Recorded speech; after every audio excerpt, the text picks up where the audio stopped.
Bueno, vamos a continuar. Volvemos a cambiar el tema, David y yo, por la razón de que se vea teóricamente las cosas como se hicieron y después entrar a la consulta directamente en la página de INEGI.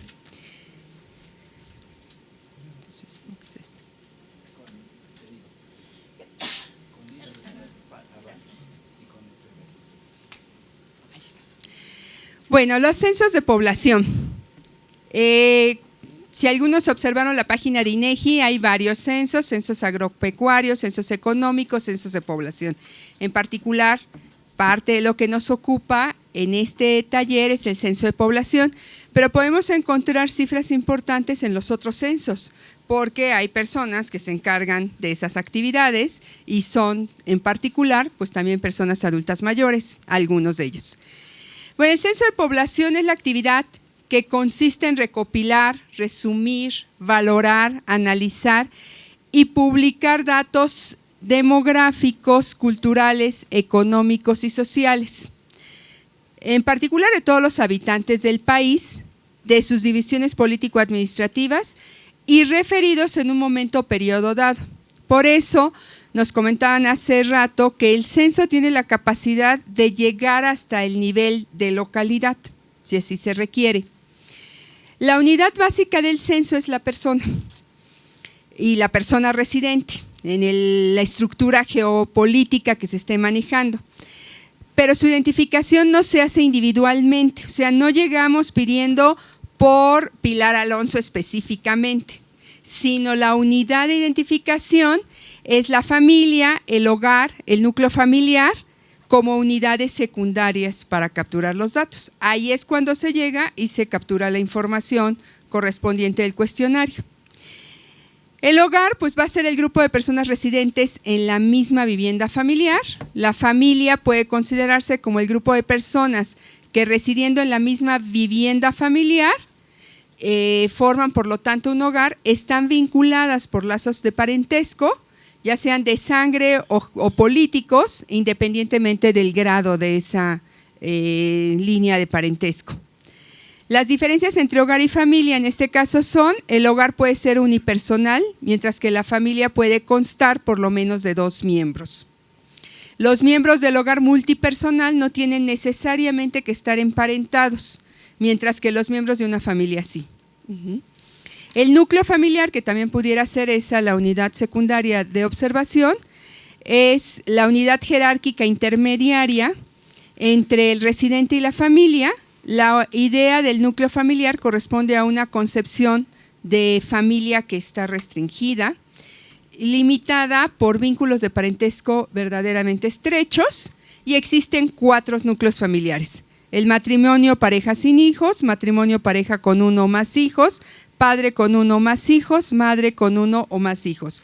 Si se fijan, tanto en el censo como en las encuestas pueden revisarse varios de estos conceptos, que son las unidades de muestreo con las cuales se llega y que puede obtenerse información al respecto. Los datos que tiene el censo son de gran utilidad a la población. Efectivamente, por convenio internacional se realizan cada 10 años, dada la estructura también que tenga los países para poderlo levantar. Y los datos pues, son de importancia precisamente para conocer la información. La historia de los censos, si bien como nos presentó David, en México son ya del siglo XIX, pues la historia del censo pues es parte de la historia de la estadística. La información le servía a los estados para saber cómo era su población en caminos, en alimentación y en su población estrictamente en términos de edad y de estructura. Uno de los famosos censos es precisamente la de Jesús, ¿no? Los censos de los israelitas para determinar la población. Los datos sobre edad y sexo permiten conocer el grado de envejecimiento de la población, hablando este envejecimiento estrictamente con la categoría de edad. Los datos de empleo serán de importancia fundamental para conocer, por ejemplo, índices de ocupación y de desocupación, y todo lo anterior como ejemplo, es insumo imprescindible para la toma de decisiones en los estados, ¿no? Permiten también determinar servicios públicos, materia de transporte, salud, vivienda, conocer datos sobre nivel socioeconómico y de educación de la población, ayuda al gobierno a planear obras y crear instituciones de socorro. También son útiles para el sector empresarial porque ayuda a saber en qué área del país habrá más demanda para sus productos y dónde conviene establecer una unidad productiva. Entonces, la utilidad puede ser diversa. Son muy generales, eso es cierto, en el censo, y ya los casos muy particulares, pues tenemos a las encuestas, ¿no? Los censos se levantan periódicamente en la mayoría de los países del mundo, como ya comentamos, la periodicidad es de cada 10 años, y se han promovido internacionalmente desde finales del siglo XIX. El convenio internacional marca ciertas características que deben de tener los censos y cómo tratar de hacer comparable la información entre censos y entre países en términos de variables. El Congreso Internacional de Estadística recomendó su realización en todos los países del mundo y desde 1958 las Naciones Unidas han promovido también que los censos de población y vivienda sean instrumentos activos y que tengan principios y recomendaciones establecidas por Naciones Unidas como eje, insisto, para poder compararse. ¿Qué características tienen los censos de población? Si bien es cierto, su unidad de observación van a ser las viviendas, en el caso mexicano, hacen un empadronamiento individual. O sea, cuentan, que esa es la característica. Son universales porque ven todo el territorio definido de un país concreto, se hacen prácticamente simultáneos. No se puede hacer en el mismo instante, en el mismo día, en el mismo segundo, ¿no? Pero la simultaneidad debería ser entrecomillada, es elegir una semana o 15 días con las revisitas que se establezcan para el levantamiento de ciertos lugares específicos, pero se trata de ver precisamente con dos hipótesis demográficas muy importantes ahí. Intentar revisar a la mitad del año donde las migraciones se pretenden sean lo más bajas posibles, como igual la mortalidad y la fecundidad. Entonces están actuando estas hipótesis demográficas. Y la periodicidad debe ser definida estrictamente en cada país, como insisto, donde se haya establecido el censo al iniciar y sus 10 años respectivos. La lógica del censo es la siguiente. Tiene un contenido que su finalidad es asegurar que los temas sean apropiados no solo para establecer políticas e información a los estados, sino que también cuando se llega con el cuestionario y el encuestador entreviste, sea entendible por el usuario, el entrevistado. Si no, no tendría sentido. El público debe estar plenamente informado de los objetivos, el contenido y los métodos del censo. Y es por eso que el INEGI, que es el encargado de su levantamiento, pues establece continuamente una información de la época en que se va a realizar, qué características tiene, para qué nos sirve y se maneja vía información publicitaria. El personal encargado de administrar el censo debe ser plenamente consciente de sus responsabilidades.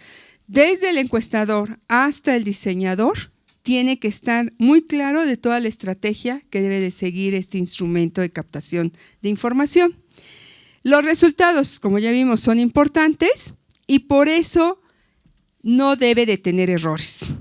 O bien, si tiene errores, toda estadística que nosotros levantamos no podemos asegurar que no tiene errores. Entonces va a tener al menos una pequeña cantidad. El objetivo tanto de encuestas como de censos es generar que ese error sea pequeño y que los resultados, cuando afirmamos los tome del censo, pues sean lo que le está pasando a la realidad concreta del país en una fotografía determinada. Levantar un censo debe tener presente el costo. Como ya mencionó David, no son baratos, ni las encuestas tampoco son baratas en ningún momento, ¿no? Entonces deben de tener, el costo tiene que estar midiéndose a través de captar los datos de la forma más económica que se pueda, utilizar sistemas de elaboración eficientes, rápidos y fiables, explorar otras posibles fuentes de financiación, formular propuestas para recuperación de los costos y la generación de ingresos y utilizar de manera eficiente los recursos de desarrollo. ¿A qué se refiere todo esto cuando se plantea un censo? A medida que la electrónica avanza, no es lo mismo el levantamiento de los censos de 1960 o de los años 80 que los actuales. Entonces, la tecnología ha ayudado mucho a que la misma información pueda ser editada, ya analizada en menos de 6 meses, a diferencia de los años anteriores. Entonces, por eso es importante pues, la rapidez y la fiabilidad.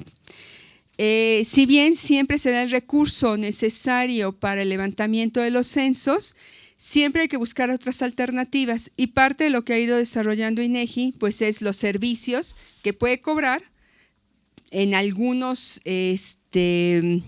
empresas que requieren, por ejemplo, la mercadotecnia, dar específicamente ciertos niveles y perfiles de consumidores en zonas geográficas basadas en el censo.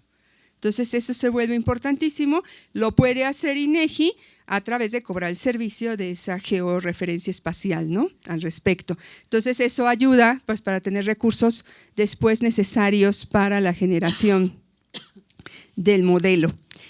Y utilizar de manera eficiente esos recursos, ¿no? El censo, como ya mencionaba, insisto, David, pues es muy caro porque hay que levantar todo el país en un tiempo determinado, con instrumentos determinados y con una capacitación de trabajo de campo muy cara porque se requieren todos los encuestadores, todo el ejercicio que controla a los encuestadores,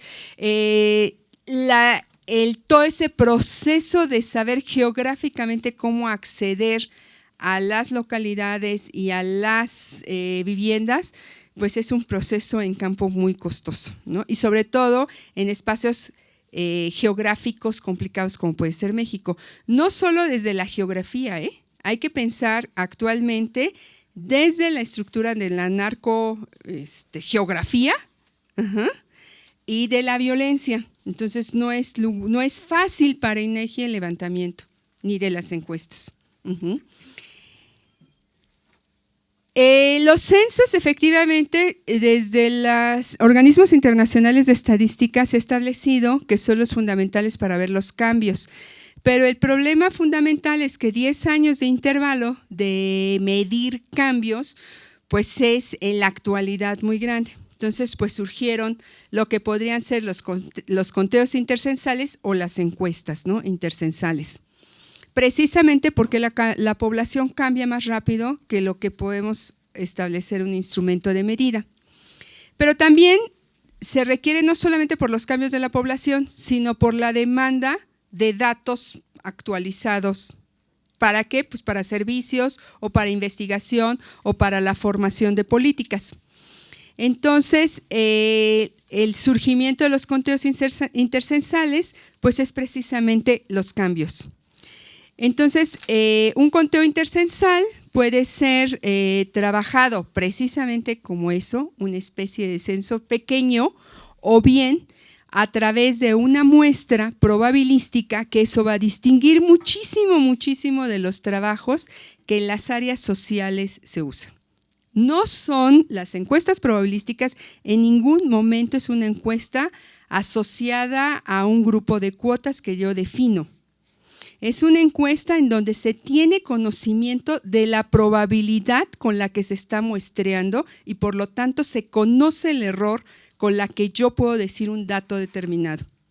La encuesta probabilística tiene un diseño matemático que permite llegar y decir, si mi muestra es de 120,000 personas, es porque estas están asegurándome que cuando la expanda a nivel nacional o a nivel estatal, voy a tener la seguridad de cometer un error de 0.01 en la precisión del dato que están viendo.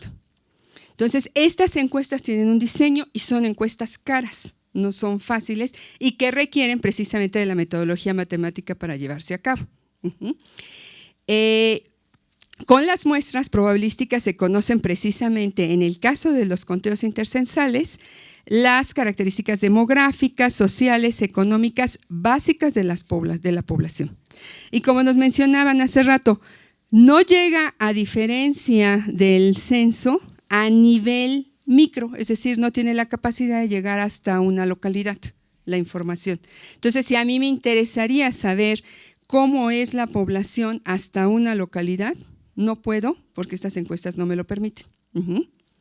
Sí podrían hacerse con encuestas ciertas técnicas estratégicas de la probabilidad, ya unida con estadística, para tratar de formular pronósticos sobre ciertas características, pero son eso, pronósticos.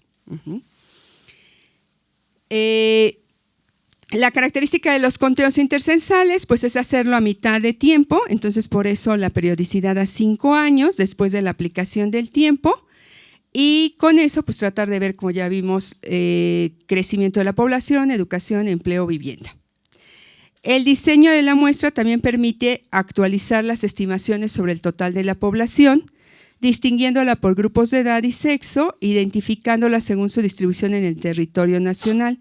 Asimismo, actualizar el total de viviendas habitadas en el país por el ámbito nacional, por las 32 entidades federativas y los 2.457 municipios que tenemos, ¿no? Incluyendo ahí las delegaciones del distrito de hoy Ciudad de México. Esto es estrictamente en el conteo intercensal, pero si uno quisiera también saber la de población, las características de población básicas, como sería de funciones, fecundidad y mortalidad, contamos con CONAPO. CONAPO hace las proyecciones de población que verifica directamente con los métodos de proyección, verifica con los censos y los conteos. Entonces, obtenido CONAPO su proyección de población, verifica si el pronóstico es correcto con censo de 2010, actualiza nuevamente los pronósticos de población y verifica con conteo, en este caso 2015. Esto se vuelve muy importante porque el Consejo Nacional de Población y Vivienda es el encargado de hacer los pronósticos vía información de INEGI directamente. Bueno, en México se llevan 2 levantamientos de este tipo, 3, 1995, 2005 y 2015, ¿no? Ahí puse 2. El censo, como decía, es importante por estas razones, porque nos permite ver ciertas informaciones básicas. Aquí nada más puse unos ejemplos de qué resultados se obtienen del censo. Del censo del 2010 podemos decir México ocupa el 10º lugar entre los países más habitados del mundo. La Ciudad de México es la 3ª ciudad más poblada en el mundo después de Tokio y de Nueva Delhi. En México, 76.9% de la población vive en localidades urbanas. El área metropolitana del Valle de México alberga a 20.1 millones de habitantes. La zona metropolitana con mayor ritmo de crecimiento es la de Monterrey. Cerca de la mitad de la población del país reside en 6 entidades que son México, el Estado de México con 15.1 millones, Distrito Federal con 8.9, Veracruz con 7.6, Jalisco con 7.3, Puebla con 5.7, Guanajuato con 5.4. La densidad poblacional es de 57 personas por kilómetro cuadrado. ¿Por qué se vuelve fundamental en esto? Porque si ustedes piensan en China, esa es 57 personas por 0.05 kilómetros cuadrados, ¿no? Entonces la diferencia radica en tener 112 millones de personas a tener más de 1.200 millones de personas, ¿no? Entonces este indicador se vuelve fundamental. El Distrito Federal tiene la mayor densidad con 5.937 habitantes por 5.937 habitantes por kilómetro cuadrado. La relación entre hombres y mujeres por grupos de edad. Hay en el grupo de edad de 0 a 4 años, 3 hombres más de 100 mujeres, ¿no? Considerando, o sea, hay 103 por 100 mujeres. Se mantiene el índice de 5 a 14 y para los índices de 60 a 69 ya hay 88 hombres por 100 mujeres y en el caso de 70 años y más hay 83 hombres por 100 mujeres, ¿no? La teoría demográfica se nos mantiene, nacen más hombres que mujeres, Entonces ahí está efectivamente mostrado. Las mujeres sobreviven más, lo que pasa es que los hombres se mueren durante todo el transcurso de la vida, sobre todo en la juventud, y no van a alcanzar a llegar a edades mayores, ¿no? Distribución porcentual de la población por tamaño de localidad, y aquí ya son, si ustedes pueden ver la fuente, es el 12 Censo General de Población y Vivienda 2000, y nos da ya con conteos correspondientes 2010 y 2015, ¿no? Para que se compare. Entonces tenemos 100,000 y más habitantes, pues podemos ver que en los tres, que el 2015 es el verde azul, el 2010 el naranja y el 2000 el verde, pues materialmente se mantiene constante durante todo ese periodo, ¿no?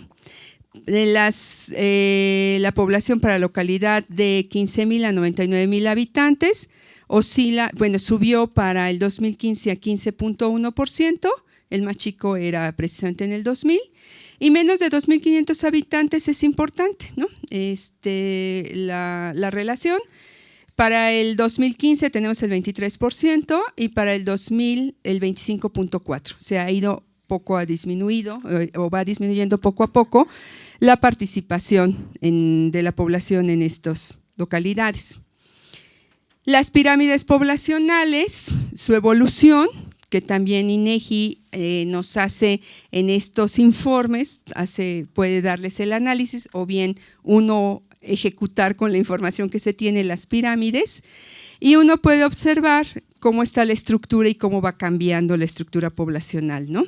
Entonces, la población morada es la de edades de 0 a 4, 5, 9 años, que está constituyendo en el 2000, 2010 y 2015 con un porcentaje de 34.1, 29.3 y 27.4. Entonces, cómo efectivamente una política de Estado que sí se estableció desde los años 70, que fue el de la planificación familiar, pues ha tenido su éxito correspondiente. Es importante analizar que es una pirámide poblacional, al final es un retrato teórico de lo que puede suceder en una población y no mide la fecundidad adolescente, que esa es otra cosa y podría hacerse una pirámide estrictamente para adolescentes, ¿no? El periodo comprendido de edades de 10 a 14 hasta 60 a 64, ustedes pueden ver gráficamente cómo evoluciona y se va ensanchando algunos elementos de los escalones, y es muy claro el ensanchamiento de 70 a 85 años y más. Mientras en el año 2000 las barras son muy pequeñas, los escalones no son anchos, a medida que va avanzando el 2010 y el 2015, pues la población de 85 años y más es significativa. Entonces, tanto con las proyecciones que puede hacer INEGI como, y aquí directamente con las proyecciones de CONAPO, pues se obtienen las poblaciones que tendremos en el 2030, 2050, y CONAPO actualmente está trabajando de alguna manera pedida en términos de sus proyecciones hasta 2075. ¿Cómo está? Otra forma de exponer la estadística que ha experimentado muchísimo INEGI a través de la georreferenciación, pues son los mapas. Y con ello, pues es una forma gráfica de visualizar cómo está la situación de una variable que esté dando el censo. En este caso, la edad mediana de la población, y nos da los estratos de la mediana. La zona verde limón es donde la mediana de edad es 29 a 33 años. La edad de 28 años es la amarilla más clara, que ustedes pueden ver en qué entidades de la República está. El azul claro, 27 años es la edad mediana. 26 años es el tono naranja o amarillo más mostaza. Y de 23 a 25 años, pues son las tres entidades que están mencionadas ahí. Las georreferenciaciones nos importan muchísimo porque pues permite visualizar con esta variable que es la edad en donde el 50% de la población está antes que esa edad y el otro 50% de la población está después que esa edad, ¿no? Entonces podríamos decir que Chihuahua tiene una edad mediana de 27 años y quiere decirnos que todavía, si bien no es un envejecimiento severo, para el censo para el conteo intercensal de 2015, nos está presentando que el 50% de la población es más pequeña de edad de 27 años y el otro 50% de la población es de 27. Aquí entraríamos con un indicador que no nos describe entonces, pero qué tanta población tiene de 60, 70 y 80, que es criticable la edad mediana, pero es una edad que nos permite ver si la edad mediana fuera de 40 años en México, estaríamos diciendo que un 50% de la población está envejecida. Ajá. Si la edad mediana fuera de 50, entonces estaríamos indicando pues ya un envejecimiento, ¿no? Si la edad mediana fuera de 15, entonces nos estaría diciendo que las estructuras poblacionales son muy jóvenes. Entonces, a pesar de que no dice las características específicas por grupo de edad, sí refleja de manera general y comparada con los países cómo está la estructura. Brevemente. Resultados directamente de la encuesta intercensal y es parte de estos análisis que muestra en los documentos administrativos, pues son estos. ¿Cuál es la entidad más joven de las 32 del país? Pues es Chiapas, con una edad mediana de 23, nos muestra su pirámide y ustedes pueden ver cómo mayoritariamente pues está acá, ¿no?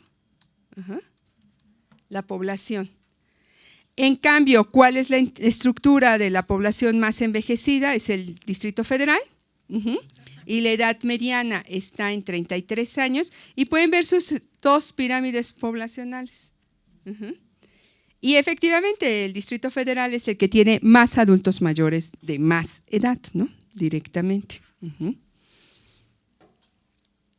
Entonces, el censo nos permite precisamente pues, ubicar estos datos desde como decíamos que ese es el valor fundamental, desde lo nacional, estatal, localidad o zonas rurales, urbanas o cualquier otro tipo de georreferenciación que se requiere, cosa que las encuestas no tendrían ese poder de decisión. Entonces, bueno, esta parte de la presentación es la parte teórica y entraríamos entonces a la estructura ya de consultar la página de INEGI.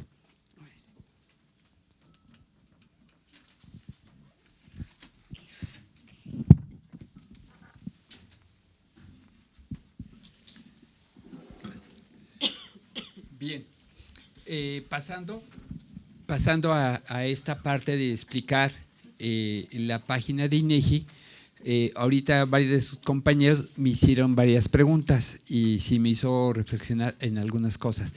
Yo les decía, y viendo algunas cuestiones, la información dice, bueno, tú dices que preguntas, ¿dónde es la página del INEGI donde pueden hacer preguntas? Esta es la página, esta es la página del INEGI, la que los llega casi siempre, es inegi.org.mx y los lleva a este lugar. En la parte de abajo hay este recuadro, solicitud de información. ¿Lo alcanzan a ver? Entonces, aquí es para pedir información estadística y geográfica y les lleva a este lugar donde les pide que seleccionen qué requieren, si información estadística, geográfica o económica, o qué es lo que se requiere, o una queja o alguna otra. Entonces, espero que sea información estadística, no sea queja. Bueno, queja también, que digan que no, esto no le entiendo. Y la descripción de la solicitud.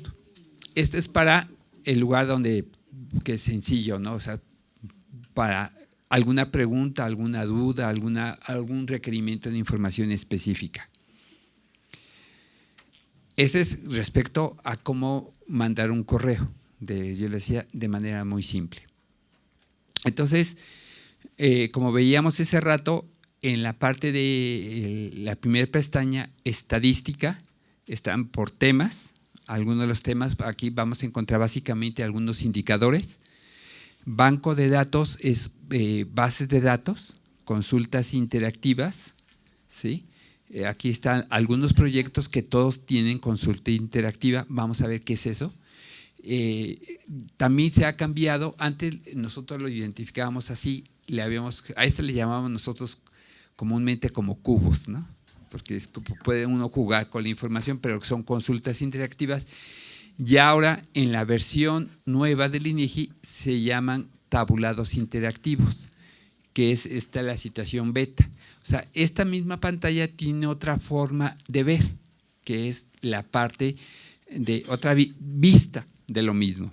Ahí te vamos a entrar.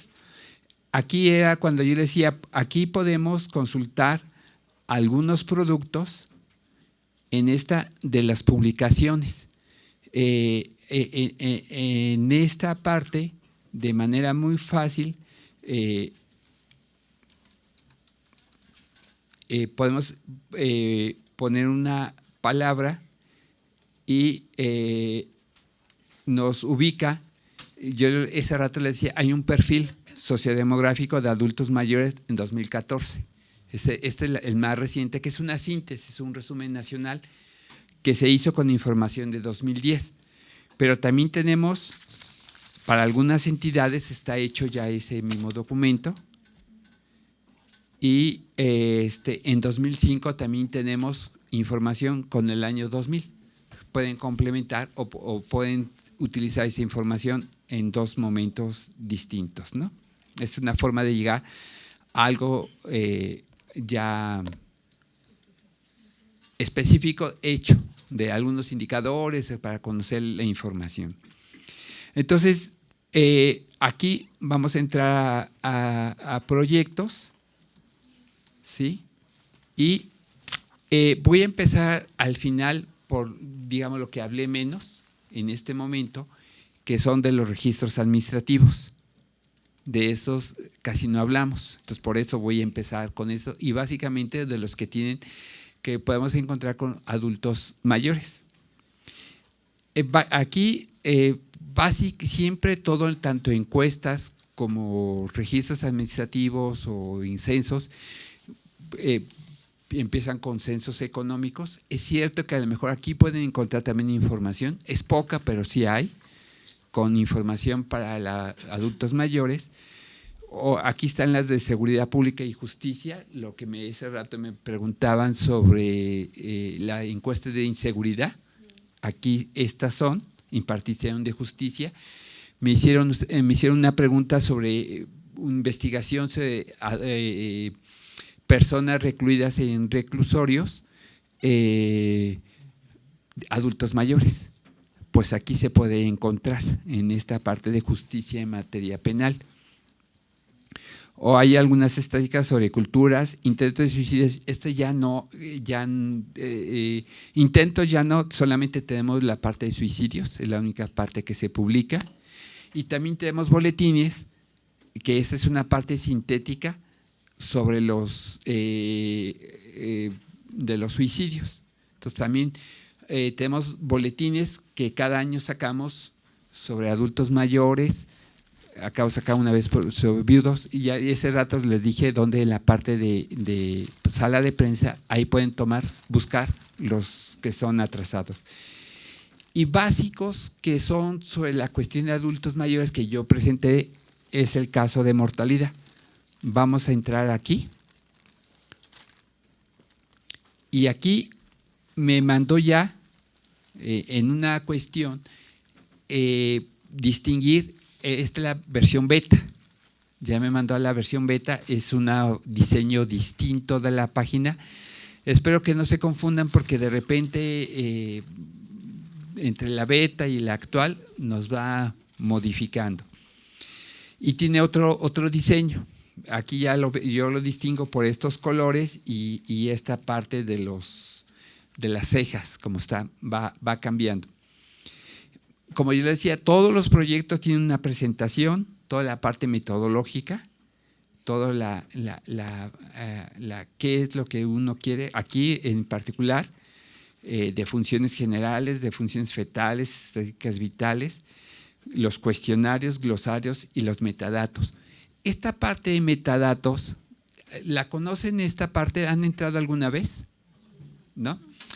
La parte de metadatos, no todos los proyectos lo tienen. Estamos tratando que ya todos los proyectos sacamos, pero es una forma de explicar, de tener con mayor detalle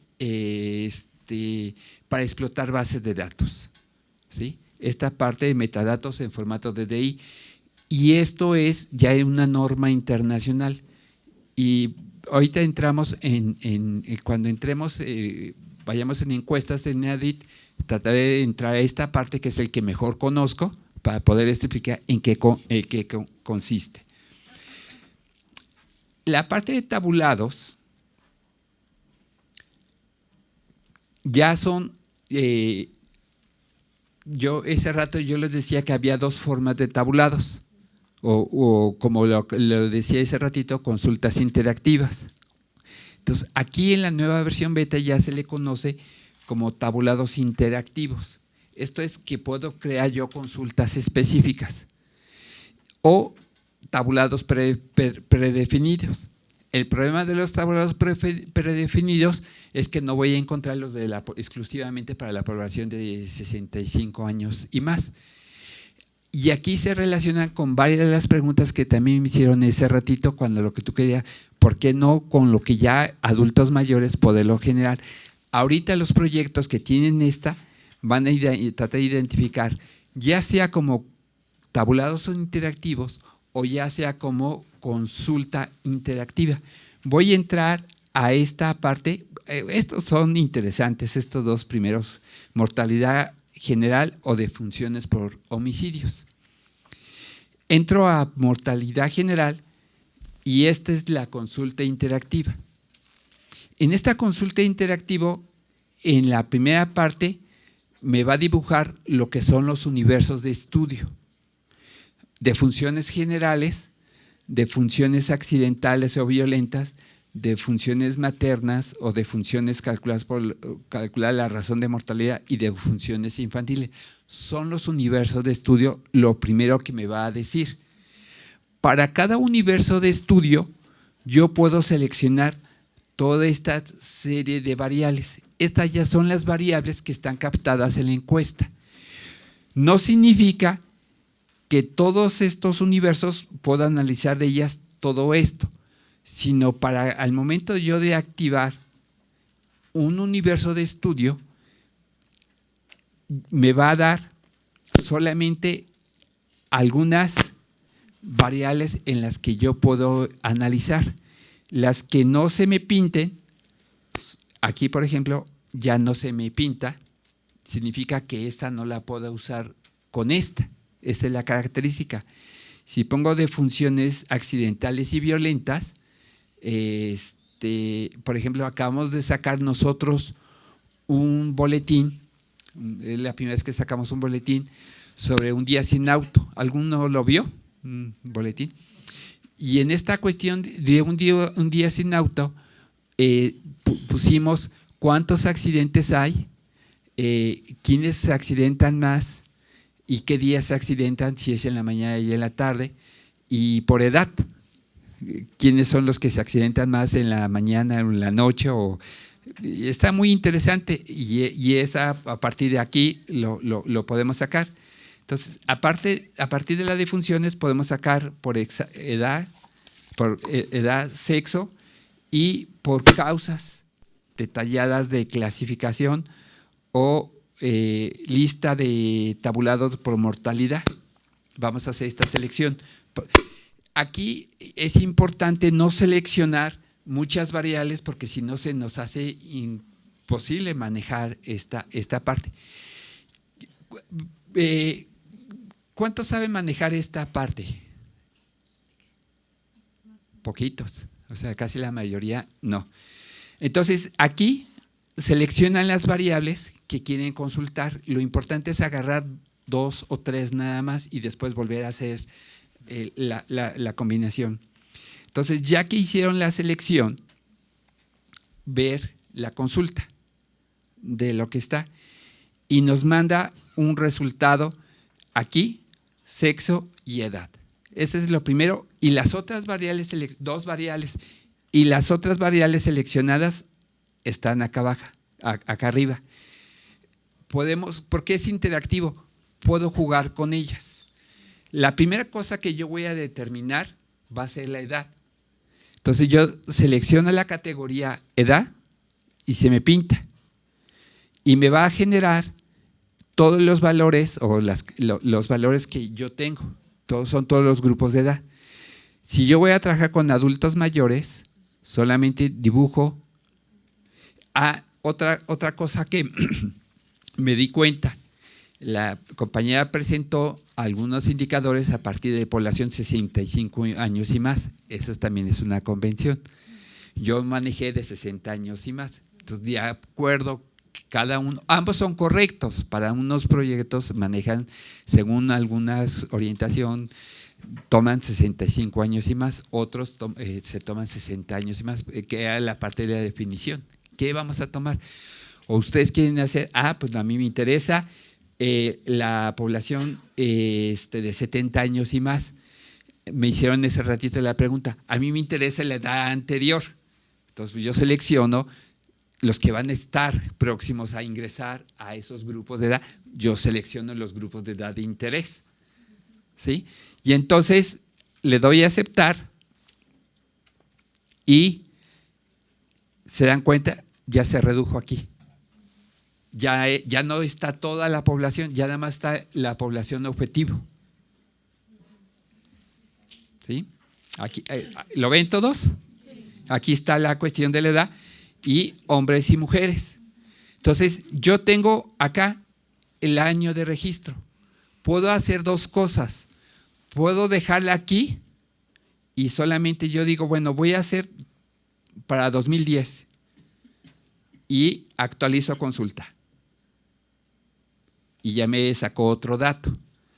Entonces yo me voy yendo grupo por grupo, año por año y no lo meto. O puedo jugar para aprender en cuáles son limitantes y cuál. Yo en lo particular es entre menos variables meta acá abajo,